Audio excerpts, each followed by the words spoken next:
Well, hey everybody, it's Jack and Dan. We're starting a new breeding tank up here.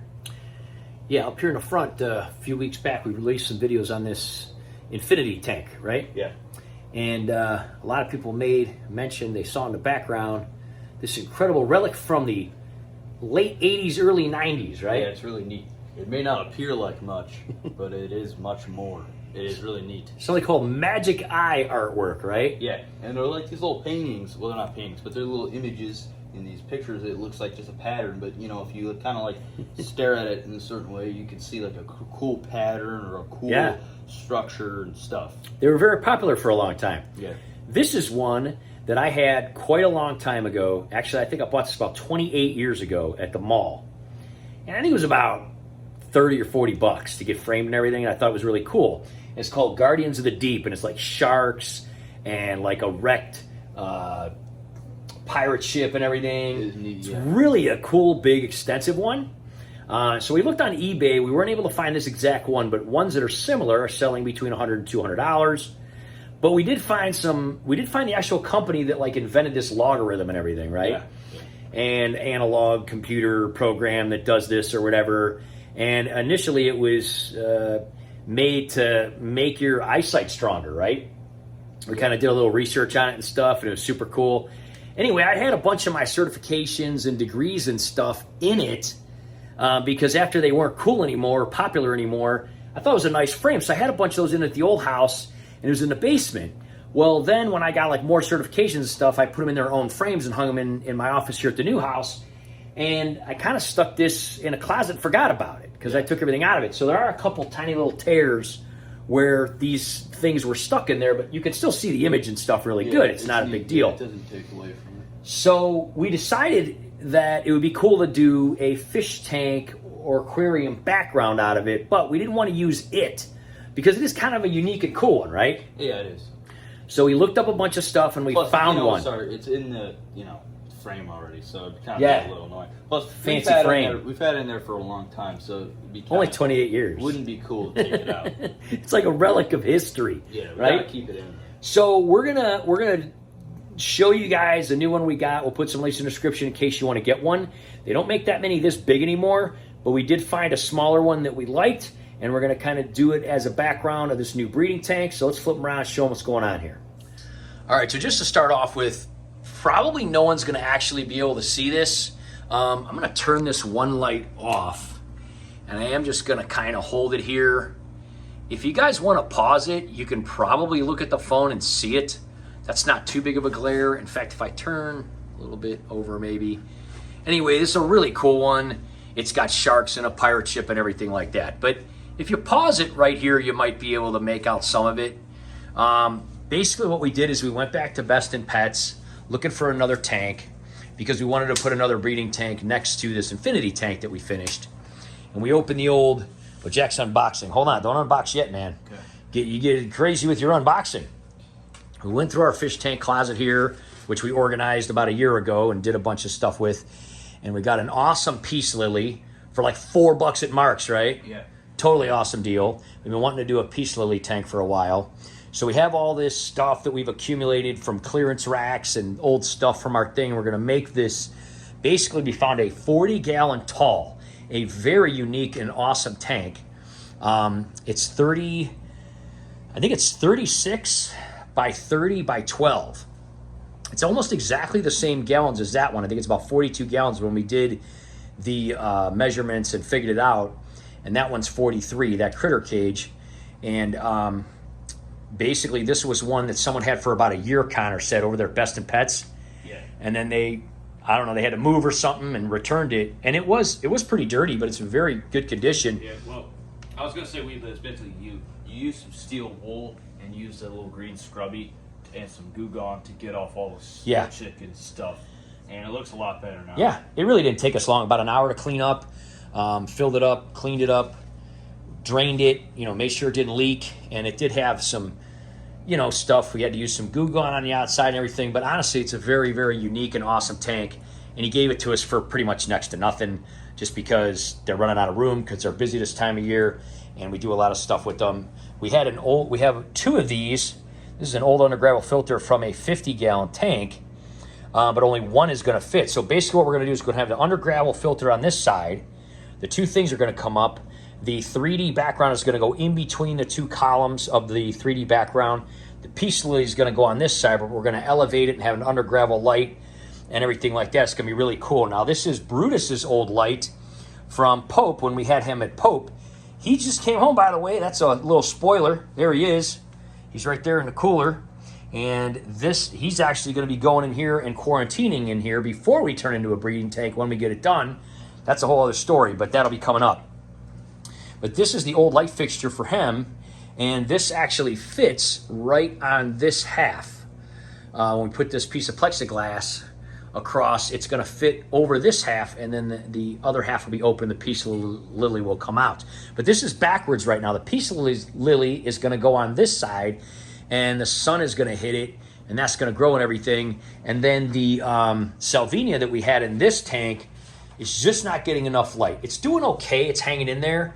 But that's ultimately going to go on the side that the peace lily is not on, and then have a light over top of it so it grows better, and peace lily is going to be on this side. So first things first, though. Those are the plans. This is the breeding tank. It's going to be Brutus's quarantine tank first because he's been at Pope for like, what, almost 2 years? Over 2 years now?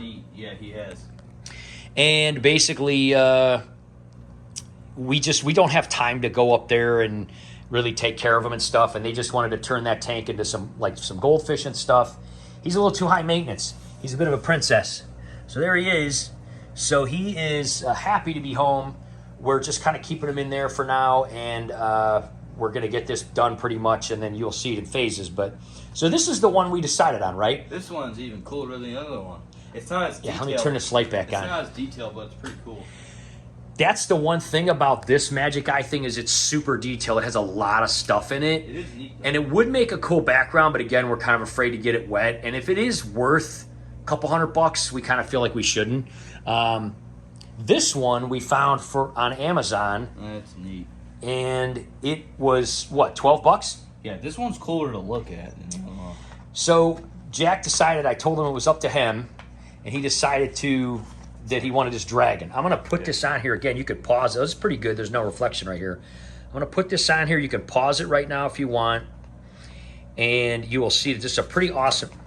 Sorry. It's a pretty awesome dragon here. Now, it's got like small little all kind of different like hieroglyphics and, different images in that have nothing to do with the picture itself. That one has more in it, but this one's cooler to look at. Yeah. So it's a dragon on a cliff, and there's a little bit of a background mountain and stuff, and it's 3D and everything. And we thought it was the coolest one that we could find. So here's what we did.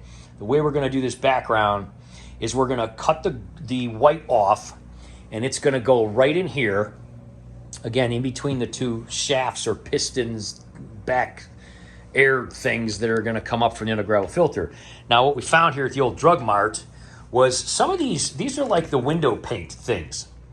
And they're normally about $3, but school was out, right? So everybody's already graduated. Yeah, so we copped a couple of them. Yeah, so they're only $1 a piece because they went into clearance because I guess not as many people write on their windows when they graduate as they used to, so they overstocked. This picture or this image is very white, red and blue, sorry. Right. And so we're going to try to replicate like what that would look like. Yeah, we're not going to be as detailed, but basically what we're going to do is we're going to put it in the middle. We're going to dab blue going like up, red going down, just so it kind of blends in a little bit. And then hopefully you can look through the tank and see it.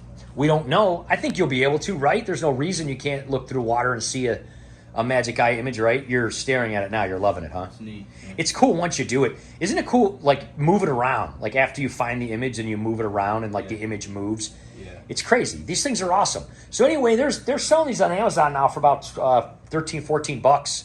Pretty cool ones.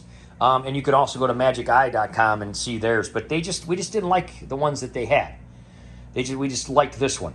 So anyway, we're going to put this on the back. We're going to cut the thing, put it on the back, and paint it up, and we'll see how it looks and maybe fill it with water even. Okay, just want to show this real quick. I did take a picture of this, so I'm going to put it at the end. If you do want to see this, I took a picture, I looked on my phone, and it worked. So you could pause it. I took one without any glare. I could not get one of these without any glare because it's got like glass and stuff, and you can see my reflection and everything. But that's, anyway, it's a super awesome one. You could probably Google Guardians of the Deep Magic Eye or something and find one online somewhere. Anyway, I thought this company was fantastic, and I wanted to share this because Jack kind of tore into this real quick, unboxing it. But this company did a great job. Really, really, really nice box. They have the padding on the side. They wrapped it up, and they also have tons of different directions on here as to how to accomplish this. You try to look through to the back, you try to look at the reflection, you could touch your nose to it and move it away. But, it does seem like some people get frustrated. There was an old movie from the 90s called Mallrats. I don't know if I think we might have watched that once or something. Maybe, yeah. Where the kid's at the mall and he's very frustrated, he can't see it, and it's kind of funny. But anyway, there are people that can see them and there's people that can't. But they give you lots of pointers here, and then there's even videos about it and anything like that. So anyway, if you go to hidden3d.com, and they sell stuff on Amazon, this one is called Guardians of the Past, this dragon. So anyway, at the end of this video, we'll put a photograph, and it looks like I got a pretty good picture of it, and you can see in there. Again, he may be upside down depending on how the picture comes out. So you want the blue at the top, so you may have to turn your phone around or something like that. But anyway, just want to talk about this company a little bit. We'll put links for all these things and everything like that if you want to do something like this. They sell calendars and posters and different things. But again, we couldn't find anything really big like they used to make them that we liked. That was the only thing. So anyway, we put these little posts on here. Jack cleaned them up. So this guy is basically going to go right in between here. So we're going to go ahead and tape this guy up, and then we're going to kind of paint. It's not necessarily going to camouflage it, but we decided to go with something a little different. This one has a black background and everything. We're going to do like red and blue and kind of blend this in a little bit if we can. All right, guys, so here's where we're at with this. We taped it. We got a little bit of frog tape on the side so we don't get... So basically, it's going to be a little bit of a lighter blue, but we might go over it again. So the thing is going to be there in the middle, in between the two stacks. And we're just kind of using these just because, hey, they were super cheap and it's cool. It's kind of therapeutic, isn't it? Yeah.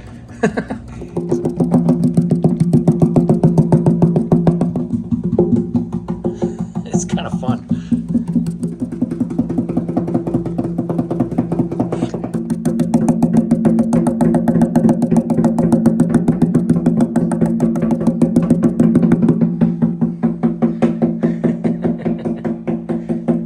All right, so that came out pretty cool. We basically tried to put the red paint on the bottom and the blue on the top, but it's really more of a dark purple kind of thing. But it was just the idea of trying to go along with it.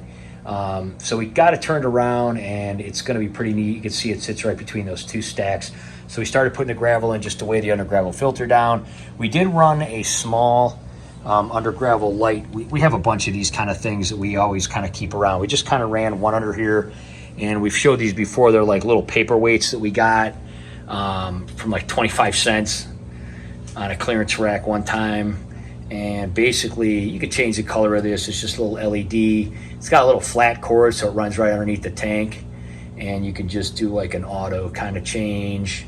Or, I mean, we wouldn't really do flash while the fish are in here, but, that's going to go underneath the base of the peace lily. So we just kind of got that positioned, put the thing over top of it so the gravel wouldn't block the light. And it looks pretty neat. So red and blue basically up and down. It's going to kind of blend in there a little bit. And we're going to position this a little bit better and get the rest of the gravel in here and fill it up. See if we can see this 3D thing with all these lights and glass and water and stuff like that. Totally got it right away, man. So even through 12 inches of water, it doesn't really affect it anyway. It looks so cool. He's an awesome dragon. Wow. See, and as you move around, here's the coolest part. When you move around, once you get it, and you can see all these other things like mountains and things. Go ahead and show the tank here. We're gonna put a link in the description so you guys can see these online if you've never seen them. You can see them online too. Like I know I'll pause it at the end and stuff, but you can look these up and you can actually just see them right on your screen, your computer and stuff. So we got the heater in here. And we got it plugged in. We actually filled this off the outside water, so it's cooler water, even though it's really hot outside right now. So we got the heater going, we got the gravel going, we got this under gravel light, and the two columns that the undergravel filter is going to go through. But we're just going to kind of fill this up, let it sit, let it warm up, and then later on in this weekend we're going to get, well, we'll probably get the, you know, the air stones and that going soon here. But later on this weekend we're going to get more things going, and we're going to get Brutus in here, and he's going to temporarily be in here. But we just kind of wanted to show people this awesome relic, right, Jack? Yeah, no, it is neat, and they're not very popular to find. Like, you can find them online, but like, you know, you go in a store nowadays, or like you go and like the mall, you can't find them. Well, and again, they're not quite as big, and in my opinion, not as intricate. But this one was pretty good. Anyway, and there's directions too. So we'll put links in the description for everything like this, because it does tell you, you know, it's very kid friendly. high3.com/how. Yeah, totally an awesome thing, and it is supposed to make your eyes stronger. These are called stereograms, by the way. We keep calling them like Magic Eye or, you know, 3D things, but they're called stereograms. It was a guy that invented them. You can read about it, like if you Google it. It's a really cool story, actually, how the whole thing happened, but it was a big fad in like the 90s, and I'm glad I kept this. I'm glad I kept it for Jack to see, because I remember the first time you saw it, you were like, what's this? And you got it right away. Yeah, I'm like, oh, this is pretty sick. Yeah. And you checked it out. And well, I mean, I said it a little more enthusiastic than that, but yeah. Yeah. Well, you were little at the time. And again, some people can get them and some people can't. And a lot of people who can't get them get frustrated. But don't get... There was a movie, like I said, Mallrats, where the guy got all mad and frustrated. But anyway, we'll put links in the description and everything like that, because I know there's people out there like Aquafunk. He's like, I've never been able to see him. And Pamela's never been able to see him. And other people. But once you get it that first time, it's just like, wow, it's such a cool thing. And then you just want to look at them all. It's a neat thing, you know, from my childhood, really. You know, so it's really, really awesome. So anyway, guys, thanks for watching. Next videos coming up in a series will be us kind of scaping this tank. Again, we're going to put a piece of lily in this side, light fixture, all that. We just want to kind of start it. We're going to be putting Mr. Brutus in here as a quarantine for a while, because he's been up there at the gym for 2.5 years, and he did have some hole in the head issues that we want to make sure are resolved, and he's unstressed and he's kind of, you know, getting a little more space. And then we're going to acclimate him back to the 220, because Lenny and Squiggy are bigger now, and we're hoping they can all kind of get along since we rescaped it and all that, right? Yeah. So hopefully that works out. Something like that. Pamela is very excited that he's back home, because he was like her favorite fish ever. She loves Lenny and Squiggy and really everybody, but, you know, really, really loved Brutus. And since she moved about a year ago to Euphoria, she hasn't seen him much. So it's really cool that he's back home. Just worked out best for everybody. And really him. So he's down here listening and looking right at me and watching and paying attention. He's very excited to be back home here. And he's going to be going in here. So stay tuned, subscribe, all that stuff, so you can see all that coming up. We'll see you guys next time. Bye-bye.